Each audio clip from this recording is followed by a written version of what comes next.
Wala taqtulu auladakum khasyata imlaq. Wala dan jangan taqtulu kalian membunuh auladakum anak-anak kalian khasyata imlaq karena takut melarat. Ayat ini pertama kali ditujukan kepada orang-orang Quraisy dulu punya budaya kalau istrinya melahirkan kok anaknya perempuan langsung dibunuh. Karena mereka beranggapan anak perempuan itu membawa sial, tidak membanggakan, tidak bisa diajak untuk nambah jadi orang kaya. Kalau sekarang kebalikan. Sekarang itu anak perempuan lebih mudah nyari kerja daripada anak laki-laki. Kerjaan laki-laki sekarang semuanya bisa dikerjain perempuan. Dulu kayaknya jadi supir bis malam itu perempuan nggak mungkin, sekarang banyak. Supir kontainer perempuan bisa. Bahkan konon katanya, mohon maaf kalau saya salah, hanya karena saya dengar-dengar aja, di daerah tertentu itu lebih senang punya anak perempuan daripada anak laki-laki.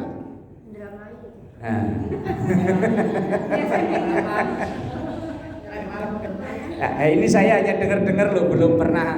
Saya bukan orang sono. Iya katanya, saya tadi bilang kan katanya. Katanya asal punya anak perempuan lulus SMA, udah langsung dikawinin. Begitu dikawinin suruh cerai, habis cerai langsung dicariin paspor untuk dijadiin TKW. Arab ke mana kek, lebih menghasilin duit daripada anak laki-laki. Lah dulu orang-orang Quraisy itu malu kalau punya anak perempuan. Lah kalau seandainya itu kok keterusan, setiap anak perempuan bunuh, setiap anak perempuan dibunuh, nah, orang ya habis.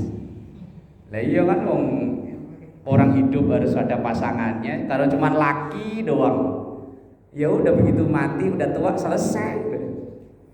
Nah, kemudian turun ayat ini. Ayat ini juga yang dipakai untuk menentang orang-orang yang menentang program KABI. KABI itu orang-orang yang menentang mengatakan ini kan membunuh keturunan, padahal kan ya aslinya tidak ya. KABI itu hanya untuk mengatur jarak kelahiran, bukan untuk membatasi jumlah anak, bukan. Maka orang-orang yang menentang KABI ayat ini ya pakai ayat ini, wala taqtulu auladakum khasyata imlaq. Jangan membunuh anakmu kalau hanya karena takut pelarat. Padahal kalau orang tua tahu dulu malah bilang banyak anak banyak. Bener gak sih itu? Tapi kalau dilihat-lihat sih emang iya ya.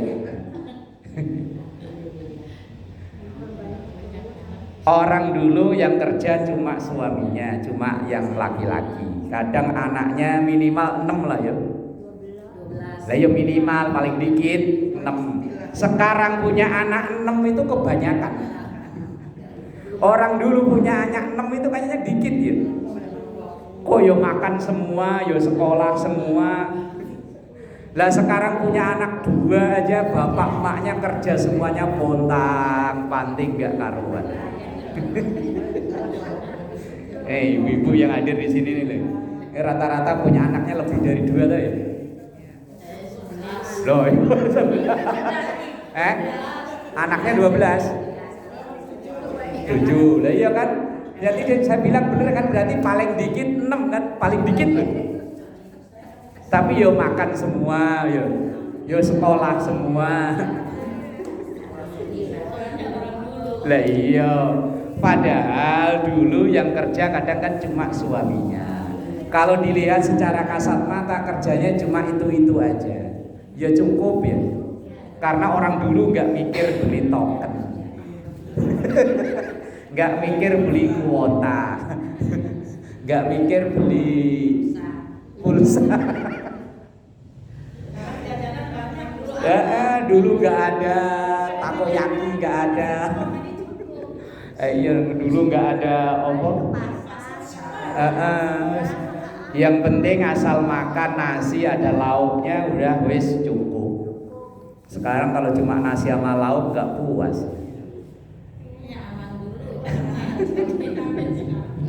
Ya Allah. Wah, orang sekarang itu kadang ada yang saya pernah lihat di tayangan YouTube. Ada orang menikah tetapi tidak pengen punya anak. Pernah ada kan lihat kan? Ini kan udah melawan takdir. Bahwa orang berumah tangga itu tujuannya salah satunya untuk punya keturunan. Kalau ditanya mereka ya takut repot, takut macam-macam. Ini kita udah diperingatkan Quran, wala taqtulu auladakum khasyata imlaq. Gak usah takut ketika punya anak itu akan menjadi melarat. Malah bener semboyannya orang dulu, banyak anak banyak rezeki. Rata-rata kadang anak-anak kita kalau mau menikah itu kalau ditunda-tunda itu kan jawabannya kan kerja dimakan sendiri aja kurang, masuk mau ngempanin anak orang. Ya termasuk saya juga begitu dulu sama. Asal pulang merantau, asal pulang ke kampung ditanya sama bapak, gimana Le, udah ada calon belum? Pak kerja aja dimakan sendiri, kadang kurang, kadang masih kasbon di warteg. Kawin Pak. Nasihat bapak apa? Lihat dulu ayam. Ayam itu lakinya kabur entah kemana.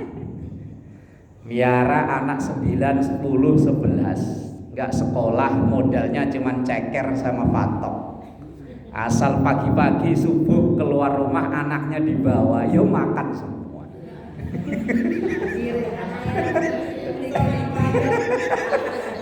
Lah ini nasihat bapak saya loh. Masa kamu kalah sama ayam? Ayam itu miara anak 10, laki-lakinya nggak tanggung jawab.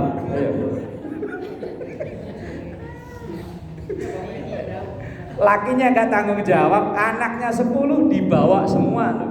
Asal jalan aja daun-daun apa sampah-sampah dikorek-korek panggil anakku, anaknya datang makan semua. Asal nggak dimakan musang sama garangan itu anaknya ya sehat-sehat. Akhirnya mosok saya dibandingin sama ayam, kan panas saya. Pokoknya asal ada perempuan mau sama saya kawin. Ya Allah kehendak ada yang mau. Ada yang mau kenalan cuma bentaran, langsung main ke rumahnya, ditanya sama bapaknya ngapain ke sini? Ya, saya seneng sama anak bapak. Ya udah, bapakmu suruh ke sini jadi. Lah namanya rezeki tadi kan Allah yang ngasih ya. Begitu berumah tangga ya, anak pertama sepeda ontel aja nggak punya. Kalau periksa hamil naik angkot 01 ke Cilincing dulu. Anak 2, anak 3, anak 4, alhamdulillah semuanya cukup. Iya. Nikah 2005, 2006 lahir anak pertama, 2009 anak kedua, 2012 anak ketiga. Pokoknya per 3 tahun punya anak. Sekali mondok 2. Lah kalau dihitung-hitung biaya kayaknya nggak cukup loh. Tapi kok Allah kasih asal mau bayaran ada. Loh, saya kadang itu kalau lagi ngobrol berdua sama istri, hidup itu aneh ya. Yang saya agak mumet itu waktu hitung-hitungan anak saya wisuda itu kan setahun baru wisuda. Ternyata baru berapa bulan kecepetan, ngapalinnya kecepetan. Langsung begitu saya nangakin, Pak, nanti saya bulan ini wisuda. Waduh, bayarannya berapa? Sekian Pak. Waduh, duit dari mana? Yang satunya ya adiknya, Pak sama Pak, saya sama kakak juga wisuda bareng, balah. Duit dari mana? Tapi wong Allah yang nyukupi ya. Asal kita yakin dengan seyakin-yakinnya, entah dari mana. Ya cukup. Alhamdulillah. Enggak usah takut nasihat buat anak ya. Enggak usah takut, masa kalah ayam gitu. Nasihat bapak saya begitu dulu. Kita di sekolahin, kita punya akal, punya ini, punya tangan dua, kaki dua, kalah sama ayam. Lah ayat selanjutnya itu loh, nahnu narzuquhum wa iyyakum. Nahnu kami Allah narzuquhum yang memberi rezeki kepada mereka. Mereka itu anak-anak kita itu loh. Wa iyyakum dan juga kalian. Kalian itu berarti kita. Allah yang ngasih rezeki kita cuma dijadikan wasilah, perantaraan. Ya tadi asal mau bayaran, ya mbuh delalah. Allah ngasih cara kita nggak tahu. Ya kadang memang sehari 2 hari sebelum hari H kalau duit belum megang kan ya puyeng juga lah ya. Misal bayaran sekarang tanggal berapa ini? Tanggal 20. Umpama tanggal 25 bayaran, tanggal 20 duit belum megang. Apa enggak mumet? Kalau mau tidur itu plafon itu kayaknya panjang. Apa plafon nih? Tapi yang Allah yang ngasih rezeki kok. Nahnu narzuquhum wa iyyakum. Ini yang kita pegang. Allah yang memberi rezeki kepada mereka. Mereka itu anak-anak kita dan juga wa iyyakum kepada kita. Lah kalau dibayang-bayangin ya kayaknya enggak cukup ya.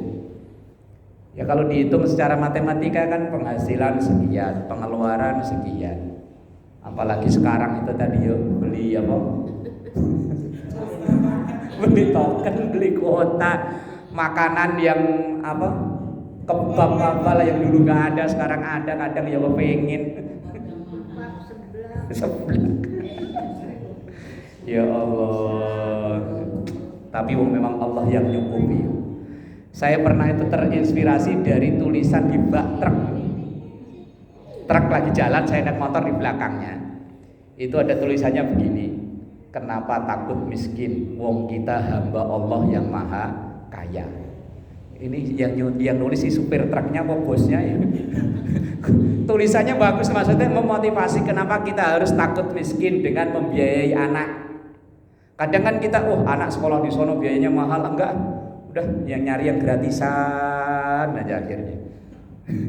Lah pendidikan kok nyari yang gratisan, padahal syarat untuk memperoleh ilmu yang berkah manfaat itu kan ada 6. Salah satunya namanya bulgho. Bulgho itu biaya yang dikeluarin orang tua untuk biaya pendidikan anak. Walaupun umpama memang pembiaya pendidikan di Jakarta ini udah di cover sama pemerintah, oke lah. Bulgho itu tetap kita keluarin. Misalnya anak kita bayaran biasanya sebulan 50.000 umpama. Ya tetap kita keluarin, tapi tidak, walaupun karena sekolah udah gak terima bayaran, dia dialihkan kemana kek? Disedekahkan, niatnya ini niatin nyedekain anak. Misalnya siapa, apalagi saudara kita ada yang kurang mampu, kita kasih 50.000. Kita niat nyedekain anak. Itu bulgho, biar anak kita ini loh ilmunya berkah, merasa kita ada perjuangan untuk kalau orang Jawa bilang minterno anak, Indonesianya apa itu? Pokoknya membuat anak jadi pinter itu.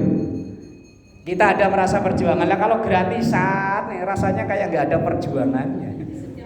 Nah iya pengennya gratisan. Inna qatlahum kana hita'an kabira. Sesungguhnya membunuh mereka itu anak-anak, hita'an kabira, termasuk dosa besar. Membunuh itu ya bukan hanya membunuh fisik, bukan. Biasa membunuh karirnya, membunuh kesempatannya. Aturan anak kita ini pinter, tapi tidak kita kasih kesempatan untuk sekolah di tempat yang memang bagus, kan sama aja membunuh. Walaupun bukan membunuh badannya, bukan, tapi membunuh kesempatannya. Kadang kalau ada yang berpikiran anak perempuan mah nggak usah sekolah tinggi-tinggi lah, ujung-ujungnya paling yang dipegang ulekan. Zaman sekarang nggak bisa. Laki perempuan sama saja ya, jadi menteri perempuan ya banyak, jadi lurah, jadi apa ya banyak. sama aja sekarang. Laki perempuan sama saja.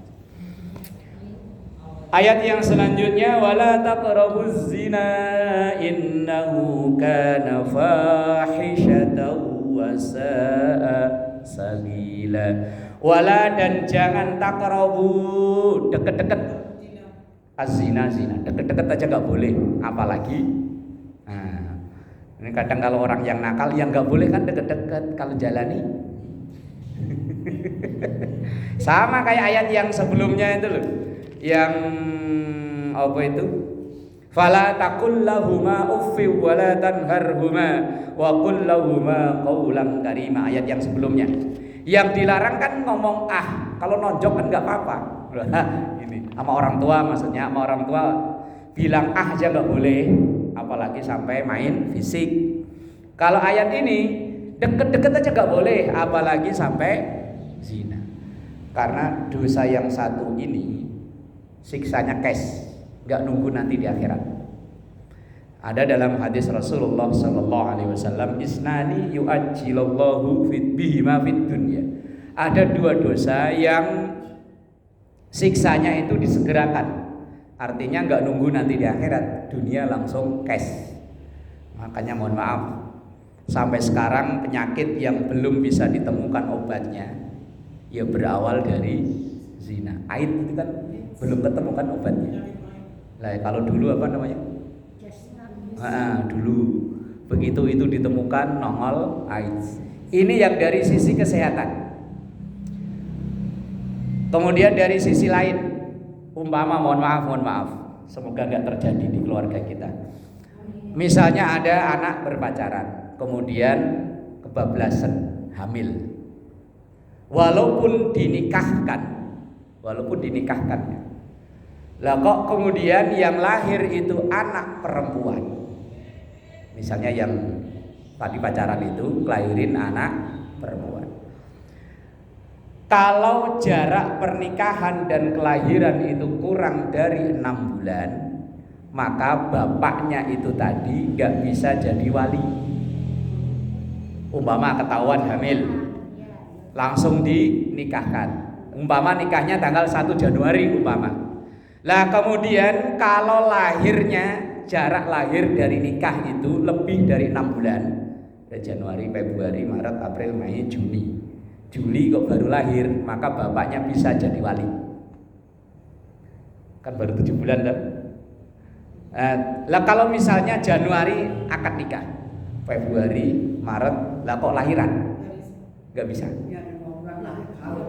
Lah iya, pernikahannya sah, menikahkan anak yang hamil sah, tetapi status anak terhadap bapaknya, kalau ibunya sih nggak masalah, terhadap ibunya, terhadap bapaknya ini, bapaknya nanti ini ketika anaknya itu dewasa, kok mau nikah itu bapaknya nggak bisa jadi wali. Lah terus, nggak perlu.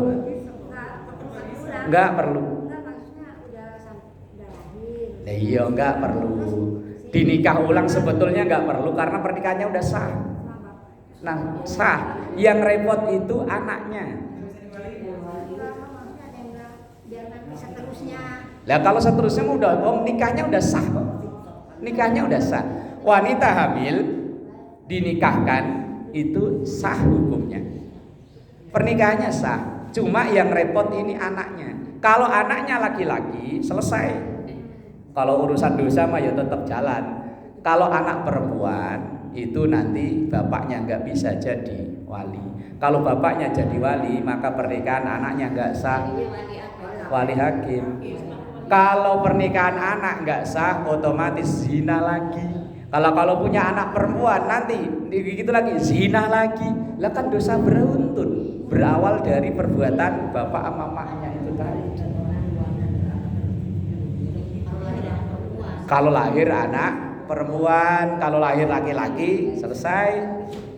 Kalau lahir nanti anak yang kedua seterusnya udah gak masalah, udah sah pernikahannya. Yang repot itu ketika ia akan nikah ada bayi dalam kandungan, dan ini kasus banyak terjadi. Misalnya bulan ini nikah, 2 bulan kemudian lahiran. Ya sekarang ngundang acara nikahan, 3 bulan lagi ngundang akikahan. Lah iya, wah wes. Kalau lahir laki sih selesai urusan selesai, tapi kalau lahir perempuan nih repot. Kasihan anak nggak tahu apa-apa, anak nggak ada, anak dosa itu nggak ada. Anak semuanya suci bersih, yang dosa itu kan bapak maknya. Itu repotnya, bahayanya zina. Padahal akhir zaman orang berbuat zina itu udah biasa. Ya kan di TV itu kadang ya mantu sama mertua ya. Dulu di Tangerang apa di mana itu ya? Heboh itu dulu. Ya Allah. Wala taqrabuz zina innahu kana fahisyatan wa sa'a sabila. Jangan dekat-dekat aja gak boleh, apalagi sampai ini kelarangan keras maksudnya. Dekat-dekat aja gak boleh. Misalnya kayak ada pemberitahuan, jangan dekat-dekat empang. Dekat-dekat aja gak boleh, apalagi sampai masuk berenang kan gak boleh. Dekat-dekat ke empangnya aja gak boleh. Lah itu masalah zina yang begitu. Karena innahu kana fahisyah. Zina itu seburuk-buruknya dosa, fahisyah. Seburuk-buruknya dosa. Kalau orang mabuk begitu dia udah sadar selesai. Tapi kalau zina, apalagi kalau sampai punya anak kan, terus ke bawah wes bahaya. Wasa asabila dan seburuk-buruknya jalan. Elek Indonesianya apa? Jelek-jeleknya perbuatan dosa itu zina. Kemudian ayat selanjutnya wala taqtulun nafsal lati harramallahu illa bil haqq wala taqtulu dan jangan membunuh an-nafsa jiwa seseorang allati harramallah yang diharamkan oleh Allah illa bil haqq kecuali dengan alasan benar. Loh berarti ada membunuh dengan alasan benar? Ya ada. Misalnya ada gembong narkoba sampai bawa barang buktinya itu banyak, kemudian hakim memvonis hukuman mati. Lah berarti nembak hukum apa itu eksekusi tadi itu gembong narkoba itu kan membunuh, tapi membunuh dengan cara yang hak, dengan cara yang dibenarkan. Nah itu wa man qutila madluman faqad ja'alna li waliyhi sultana. Dan siapa yang terbunuh dengan zalim, misalnya ada orang gara-gara rebutan opo kan ada aja ya. Kadang orang itu berani mati tapi takut lapar. Copet-copet itu kan kalau ketangkep kan resikonya mati. Berani kan dia ya? Berani mati tapi takut lapar, wong sampai dia nyopet ya gara-gara lapar. Kalau ngelihat lagi pas digebuki, ya Allah, saya ngelihat sekali itu di Sukapura. Lagi macet-macetnya dekat masjid Bulog gitu. Ada ibu-ibu begini tapi nggak pakai jilbab, pakai kalung. Dia naik motor di jambret dari luar angkot. Begitu itu ibu teriak, sopirnya teriak, pas sampai ke sono dihadang sama angkot 03 itu, digebukin di sebelah sini dekat pasar Sukapura. Saya ngelihat ya Allah hancur ya Allah. Ngelihatnya kasihan, tapi ngelihat ibunya yang tangisan kalungnya hilang kan ya kasihan juga. Ya Allah, mereka berani mati tapi takut lapar. Seandainya ada yang terbunuh, maka keluarganya boleh menuntut. Kalau dalam Islam kan orang membunuh hukumannya ya dibunuh juga, gitu kan. Tetapi memaafkan lebih baik. Fala yusrif fil qatl, kalau meminta balasan ya jangan berlebihan. Innahu kana mansura, bahwa sesungguhnya itu yang tertolong. Selanjutnya ini, wala taqrabu malal yatim, jangan deket-deket harta anak yatim. Ini deket-deket aja nggak boleh, apalagi sampai.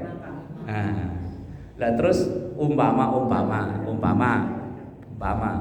kan biasanya kalau bulan Muharram itu kan banyak majelis taklim yang pada jadi panitia santunan. Lah panitianya ngambil buat apa?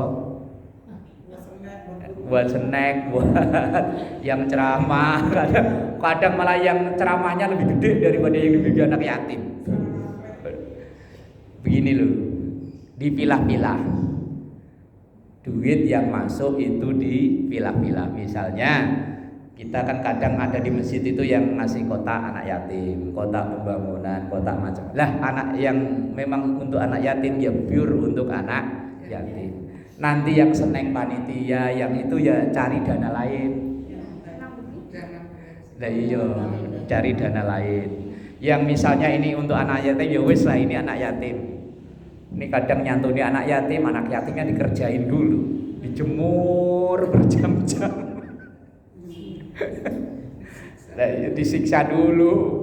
Kadang malah ada yang buat selfie-selfian, buat nyari sumbangan. Aduh ya Allah, ini saya pernah dengar cerita teman, wallahu alam bener apa enggak ini cerita. Itu ada orang yang suka bikin proposal ke sono kemari atas nama santunan anak yatim. Lah kemudian pas hari hanya di proposalnya tertulis mengasuh sekitar umpama 50 anak yatim. Tapi ternyata dia tuh hanya ada beberapa orang saja. Lah kemudian karena tuntutan dari donatur itu 50 anak itu dikumpulin, akhirnya anak tetangga kanan kiri kan dikumpulin. Begitu dikumpulin kan begitu sambutan dari perusahaan itu kan sambil ngobrol, anak-anak di depan salah satu ditanya, "Adik namanya siapa?" Umpama namanya siapa? Kelas berapa? Mohon maaf yang meninggal adik ya bapak atau ibu. Lah namanya bocah kan polos ya. Enggak, bapak saya masih ada. Mak saya masih ada, tuh rumah saya yang tingkat itu. Bapak saya belayar. Panitia kayak apa malunya kalau begitu ya. Ya Allah. Cuma ceritanya memang orang itu sudah bertahun-tahun melakukan untuk hidupnya sehari-hari ya begitu. Kalau Allah mau bongkar aib kan ya lewat bocah yang jujur. Mungkin ya umur 6 tahun, 7 tahun kalau ngomongin dia ditanya kan jawab apa adanya. Lah kalau di sinetron Indosiar mah perutnya kembung ya. Perutnya kembung gede buncit. Sinetron Indosiar. Yang suka makan harta anaknya. Illa billati hiya ahsan, kecuali dengan cara yang baik. Loh, berarti ada cara yang baik. Ada yang boleh. Misalnya kita punya keluarga, bapak maknya nggak ada, meninggal entah karena kecelakaan atau apa, kemudian kita bertanggung jawab ngurusi itu bocah. Sementara keluarganya tinggal kita yang bisa ngurus. Dan peninggalan bocah ini banyak loh, dari bapak maknya ada kontrakan, ada macam-macam. Lah ya kita boleh untuk sekedar biaya ngurus itu bocah. Atau mungkin biaya untuk ongkos kita sewajarnya. Biasanya kalau ngomong bocah itu sebulannya berapa umpama. Tapi ya dengan sewajarnya. Cuma kadang ya berlebihan ya. Kan saya yang ngurus. Hatta yablugha asyuddah. Dan nanti dikembalikan setelah anak itu bisa ngurus hartanya sendiri. Kalau dia udah bisa ya kita kembalikan semua, uang itu haknya dia. Makanya banyak apa sekarang itu ya tadi itu yayasan-yayasan bodong, yayasan-yayasan fiktif dengan mengatasnamakan anak yatim. Wa aufu bil ahdi innal ahda kana mas'ula. Wa aufu, dan tepatilah bil ahdi ketika berjanji. Innal ahda, sesungguhnya janji itu kana mas'ula, pasti akan dimintakan pertanggung. Lah misalnya kayak ibu-ibu, Bu, nanti hari Sabtu saya mau ngundang ibu-ibu selamatan di rumah, hadir ya. Terus ibu jawab insya Allah. Kalau kayak gitu wajib hadir gak? Ya kan biasanya ibu kalau dibilang kan insya Allah gitu ya. Lah terus kemudian kita tahu itu orang itu pelitnya setengah hidup. Setengah hidup bukan setengah mati. Dalam hati paling datang selamatan di rumah dia mah pahit. Ya karena di hadapan dia mau ngomong nggak mau kan nggak enak. Kita bilangnya insya Allah. Lah kalau kayak gitu wajib datang apa enggak?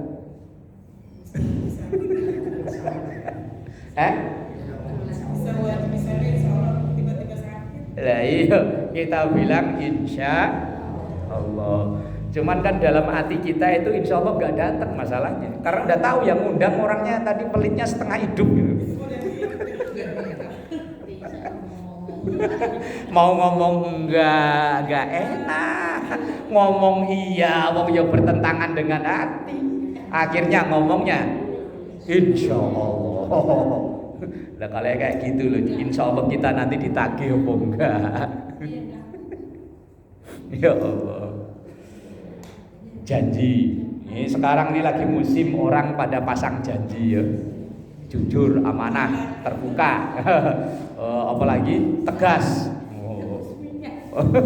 Wah, semacam-macam lah janjinya. Janji itu nanti kana mas'ula, akan dimintai pertanggung jawaban. Wa auful kaila idza kiltum wa aufu, dan tepatlah al kail. Kaila nama orang ya. Kaila itu artinya timbangan. Wa aufu, dan tepatlah al kaila ketika nimbang. Idza kiltum, ketika nimbang, ketika naker. Takeran, kaila itu takeran. Takaran yang apa? Leteran. Yang kalau seleter ya seleter. Ini kadang bawahnya diketok ya.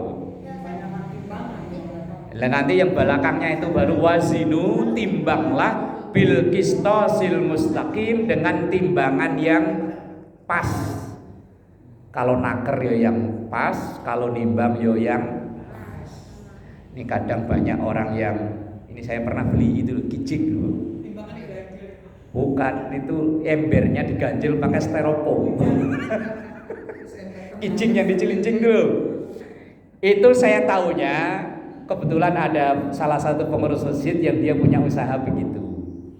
Nah, ini menjelang tahun baru, ingat saya begini loh, musim-musim tahun baru gini loh. Kata orang-orang, Pak beli kijing ntar kita bakar diolah buat tahun. Ayolah. Kayaknya ya banyak. Nah, setelah sekian hari saya ketemu pengurus masjid yang, Pak saya kemarin belinya di mana, kata dia.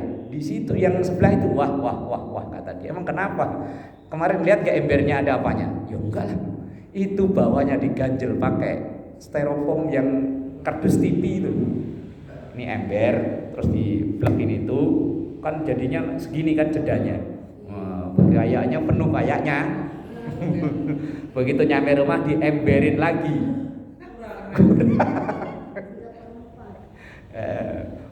Kalau cerita tukang apa dulu, kadang leteran diketok dari bawah ya. Kan ini. Wah, wis angel.